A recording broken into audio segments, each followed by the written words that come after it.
Recently, I put out a community post asking for your hot takes on the Fortnite Shock and Awesome season. A lot of you responded, and I wanted to take some time today to discuss your thoughts, give my opinions, and just start an overall great discussion in the comments down below. If you want to be part of that discussion, let me know your hottest takes about the Shock and Awesome season. Keep it kind and respectful, but let's get all of our opinions out there. Without further ado, let's go ahead and dive in. I'm just gonna basically read through these in real time and react, give you my honest thoughts. These aren't scripted or anything like that. We're gonna start with this first one. It's a multi-part question. Number 1, there should have been more bugs this season. We've discussed this in other videos, and I know other people have shared this opinion, but it's difficult to really feel like this season is a bug invasion. Sure, there are some POIs that have been changed, but the bugs themselves haven't really expanded as much as I thought they would throughout the season. We haven't seen different types of bugs come up as the army of insects gains power. I personally think that Epic Games missed an opportunity to kind of increase the overall insect invaders on the island as the season went on, making their invasion feel more intense, but at the same time, a lot of people are upset with even having to fight the bugs, so maybe that's for the better.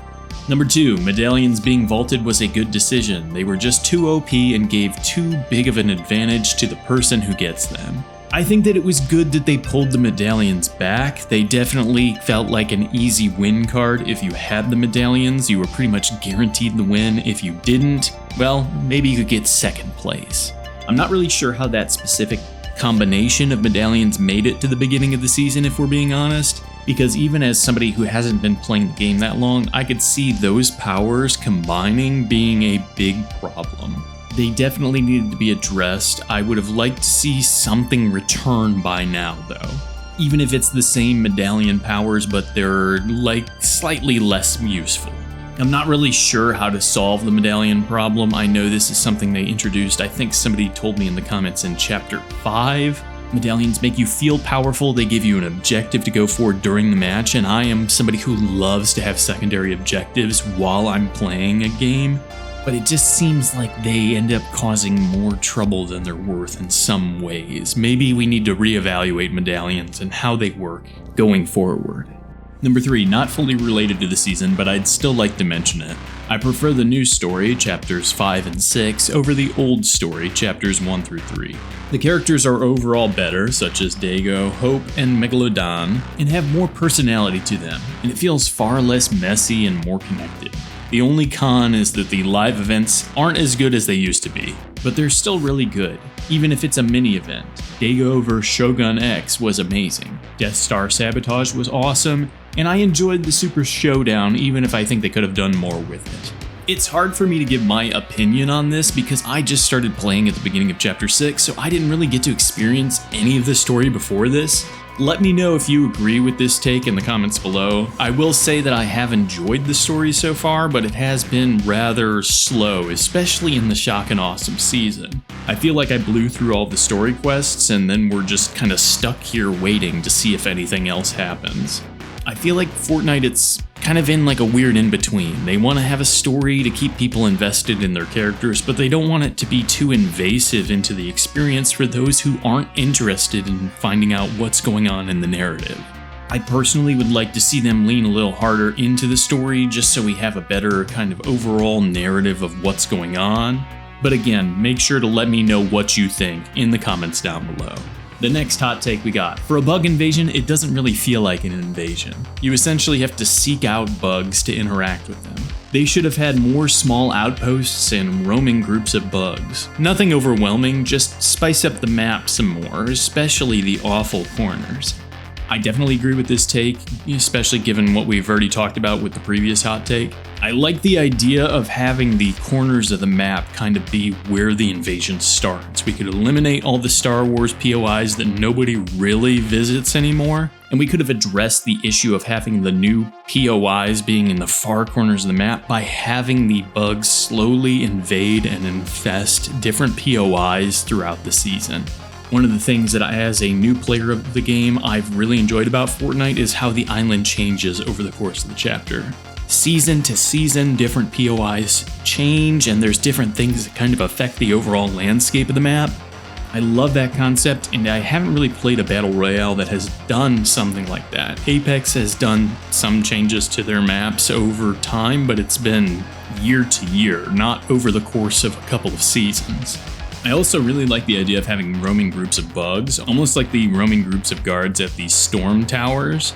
They could have offered some good loot if you were able to take them out. Maybe it's a pack of 3 bugs that you take out, and if you do, a larger bug kind of pops out of the ground to back them up, and if you take that down, you get some awesome drops or something. Just more ways to interact with the insects, because like I've stated in a previous video, like it or hate it, this is the kind of gimmick of this season, and I personally want to interact with that gimmick while it's here. We're not going to have bugs to fight necessarily in the next season, so I want to enjoy it while we can. The next hot take. This season has been much more fun with the removal of medallions. I've hated them ever since their introduction in Chapter 5. I've never really enjoyed being forced to land at specific POIs just to gain an advantage, and I also hated having a radar on me 24/7. It felt bad not having them, but it didn't feel good to have them either. Medallions being gone is a good change for the game, and I hope they never return. Like I said previously, it's hard for me to give my opinion because I didn't play in Chapter 5, but I do know that the game kind of focuses on the medallions right now. If you're not specifically going for the medallions at the beginning of the game, you're kind of giving yourself a disadvantage, and your only hope can be trying to catch whoever does have the medallion off guard and taking them down before they have a chance to slip, slide, flip around you. I think that overall the game has felt a little more balanced without the medallions. I don't necessarily have to worry about some G-Fuel addicted speed demon taking me down before I can even aim at them. But at the same time, matches have felt a little hollow without that secondary objective for me to kind of focus my gameplay around. It's kind of a double-edged sword for me. That's why I hope we can find a different way of handling medallions or powers going forward. But all that said, I know that there are medallions returning in Fortnitemares and with the Megazord when that does launch this season, so I think that medallions are here to stay, so let's just hope that they are better moving forward. This next one kind of goes along that same train of thought, it looks like. Fortnite was much better when it was about guns, mobility, and healing. New gimmicks can be exciting for one day, but most of the time new season items, such as the Typhoon Blade, medallions, superhero items, and collab items, make the game feel unbalanced and impractical. I wish we could have a season with a more stripped back arsenal and no vehicles to run away in. I feel this commenter's pain, I really do. Especially last season in Super, but also in this season, it just feels like anytime you do engage with somebody, if you get like 3 shots on them, they only get 2 on you, they are bouncing over that mountain. They are launching over with shockwaves and Crash Pad Juniors. They are injecting that Flowberry Fizz directly into their arm, and you will just never see them again. It is a pain.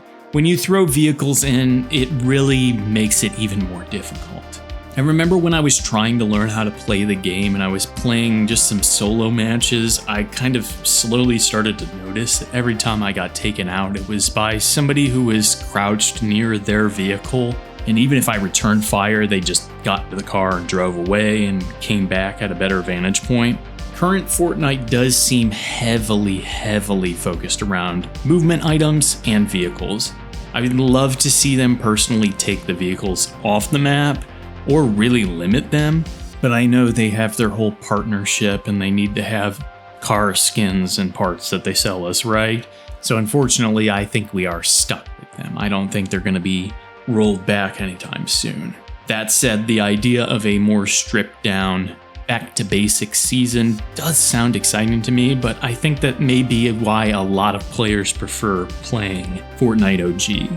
Just for the sake of variety though, I would love to see them kind of lean into that in a future season. Our next comment, for shock and awesome, I'm not gonna lie, this season is pretty fun. I love the roly-poly and the minigun. I feel like they should vault the bugs though. They're so annoying, even though I get it's the season's theme. This is kind of what I was talking about. Some people really don't like the bugs. I kind of just see them as part of the season. They don't really bother me per se.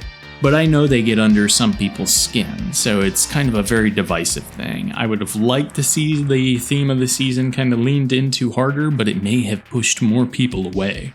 I do like the roly-polies, but it's a situation where I'm like, really, do we need another vehicle that we can escape fights in? It kind of is one of those like, oh, okay, that's cool, but is it really necessary? The good thing I can say, though, is that it is easy to get a player out of a roly-poly. I wonder if that's Epic Games testing how it would be to have vehicles with lower health, or they get disabled easier by bullets, to see if it would still be viable to have our escape vehicles be that style than comparative to how they are now.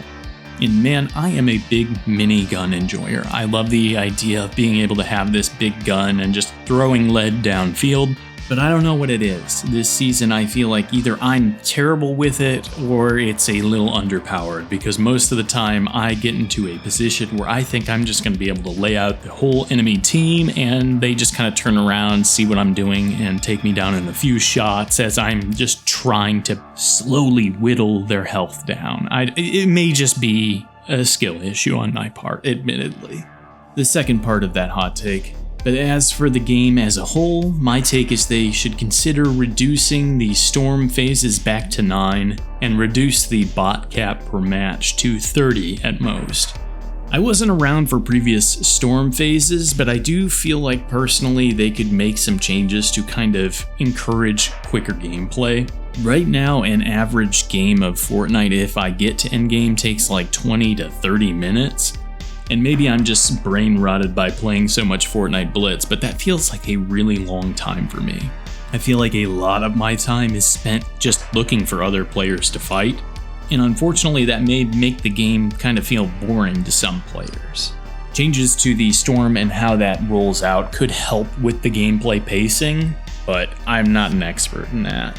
I definitely agree with the cap on the bots per match, though. I understand that Epic Games wants matchmaking to be smooth. They don't want it to take a long time to find other players, but I think everybody would agree that they would be fine waiting a few extra seconds in lobby if it meant we had less bots in our match. The next hot take, there's just too many collabs. You know, it's interesting because I understand that's Fortnite's thing, right? It's kind of a multiverse where all these different collaborations can happen. Characters you never expected to actually be in the game are here now. Peter Griffin, Godzilla. I understand it is the identity of the game, it's what sets it apart from other games, but I do feel like maybe collaborations kind of got less special when we had a new one every week. I think that personally, if they focused more on making their own characters, their own interesting characters that would actually engage people and provide some sort of player fantasy, and then sprinkled in those collaborations a little less frequently, they would stand out considerably more, and people would get way more hyped for them. But you know, they gotta make their money, I get it. Our next hot take. Fortnite should stop making new game modes like Lego or Rocket Racing and focus more on making UEFN better and get rid of the AI thumbnails. This would allow them to focus more on Battle Royale and creative. I personally kind of agree with this. I think that Fortnite wanted to do a lot. It wanted to be a platform kind of like Roblox is, but they took a long time to get around to user-generated content. And as a result, they have a lot of game modes now that feel kind of vestigial. They kind of feel like they're just tacked on and they haven't been properly supported. I know a lot of people have told me that Lego feels that way. Rocket Racing has been kind of hung out to dry for a long time now, from my understanding.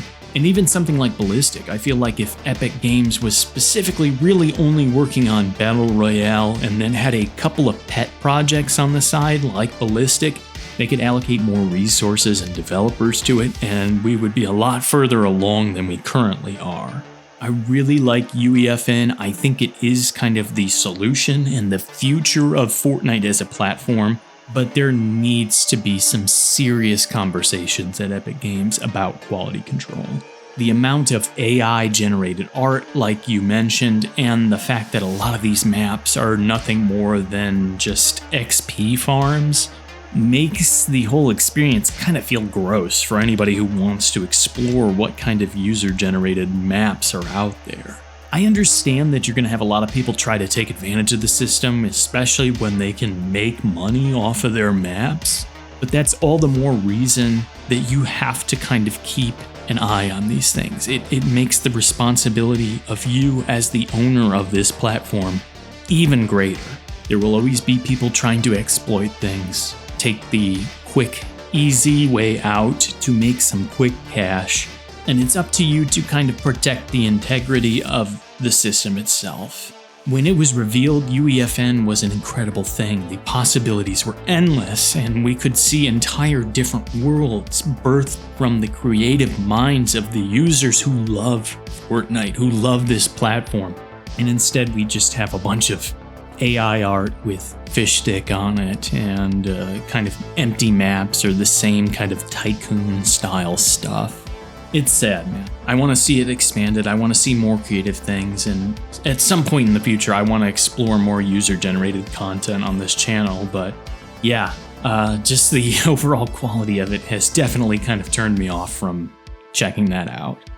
And like I said in a previous video, I think that certain things should kind of be stopped where they are and just kind of offered up as user-generated content at that point. I think Rocket Racing, they should keep what they have right now, but kind of open it up and just be like, okay, you guys take care of it now. You guys add different tracks, you guys add different challenges. Same with Lego. Make the platform, hand it over to the users, and focus on other things you should really be developing and using your time and resources on. Our next hot take. This might be my favorite season of all time. I've been playing since Chapter 4 Season 2, which was also an amazing season. I've watched the game change, and this season has brought back a lot of the fun that Chapter 4 had.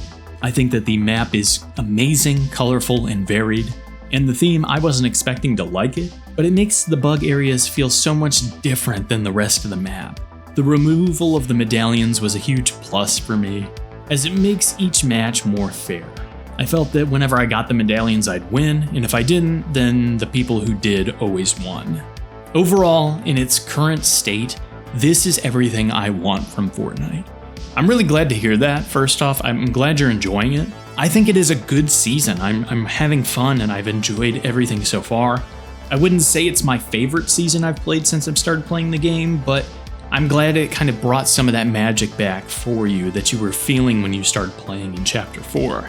I do like how different the bug-infested areas are with the bug nests and stuff, but I would love to see these hives expanded. I would like to see how it continues to change the map. Maybe see some more OXR outposts too. Just really feel like the bug invasion is more of a theme this season, I guess. And we've got another person who's a fan of the medallions being removed, which definitely I agree makes each match feel more fair. But like I mentioned, I kind of miss having that side objective. It did feel a little rough though, feeling like that was the only way you were going to get a win, and if you didn't, you just kind of were along for the ride. And our last hot take for the video. If they're going to make us pay for shoes, they might as well double down and give us tons of parts that we can use to fully customize our favorite skins. Like imagine them selling a helmetless Power Rangers outfit we could put on our skins that are compatible with the back blings and emotes, or just putting the Super Saiyan aura on non-Dragon Ball skins, or on other Dragon Ball skins. Even if it only works on Fortnite original skins and not other collab skins, I think it would be sick. Fortnite can keep selling overpriced cosmetics, and we get to customize more skins. Sure, it's just something I want, but hey, it's a hot take after all. So I understand what they're trying to say. They're basically saying, like, if we're going to have to pay for these overpriced skins, we should be able to kind of piece them together how we want. From my understanding, this is actually something that the finals does. Correct me if I'm wrong in the comments, but from my understanding, you can buy a full traditional, what we would think of as a skin, right? Say it's got like a helmet and a jumpsuit and boots and gloves. But then you can take each of those individual pieces and kind of swap them around with any other skins you have unlocked. If memory serves, you can also buy individual parts, so if you only like the boots on a specific skin, you could just buy those boots and put them on your character. It would take a ton of work to get that to be able to be usable in Fortnite, And just with how many difficulties they've had recently trying to get the kicks to work on different skins, I don't necessarily see this being something that happens anytime soon. But that said, I would love to see something like this. I would love to be able to see the true expression of different players. It would open up so many different options for making incredible skins that really represent you as a player. I'm always personally amazed at the different combinations of skins and back blings and pickaxes that people use to kind of create these unique combinations. I always am really impressed with that when I see it in game, and this would just take that to the next level. But I think personally that the developers are going to put their time into other things and not necessarily worry about something like this. I definitely think that collaboration skins would have an issue with Godzilla having Goku's gi on or something like that, but it is a cool idea in concept. I think it would be great. It would be a wonderful, thing to give the players to allow them to fully customize their favorite skins and just make a unique expression of themselves in the game, but it's a little lofty. I don't know if they'll get around to it, but hey, we can dream. Okay, wow, that went a lot longer than I thought it would. I apologize if I couldn't get to your hot take. I appreciate each and every one of you for reaching out and giving me your ideas on the season. If you thought of any hot takes for the Shock and Awesome season, make sure to share those down in the comments below. Let's start a great conversation down there, guys. Talk about what you like, what you don't, what you would like to see going forward. And while you're down there, if you have not already, feel free to subscribe to the channel. We're trying to reach 2,000 subscribers by the end of the year, and any and all help with that would be greatly appreciated.